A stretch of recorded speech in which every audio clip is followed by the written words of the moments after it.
You can fill out forms using any version of Revu.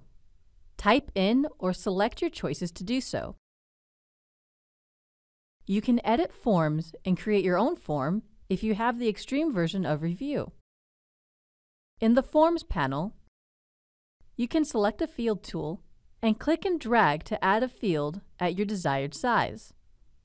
You can also access these from the Tools menu.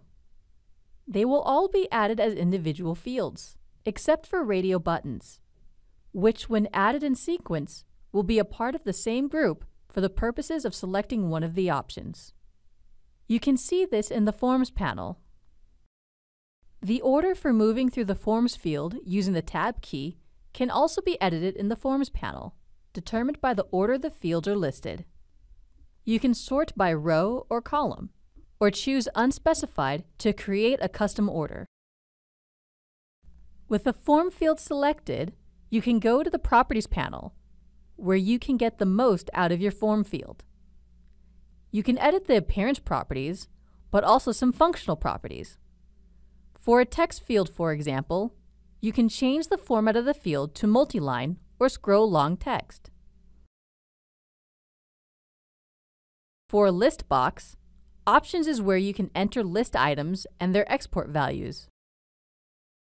On a button, you can edit the button title and other various properties. Actions, which are below Options in the Properties panel, allow you to decide what happens when a user performs an action, like clicking a button. The trigger is what the user does, like mouse up, which occurs at the up action of a mouse click. Click on Add Action to add basic linking actions or form actions. Form actions allows you to use JavaScript to perform complex actions, or submit or reset the form, selecting options for what will be submitted and where it will go.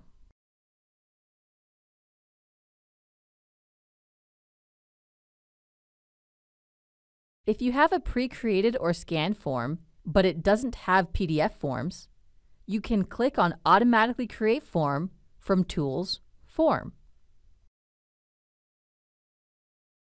Revu will identify as many form fields as possible on your document and create the appropriate form field over them.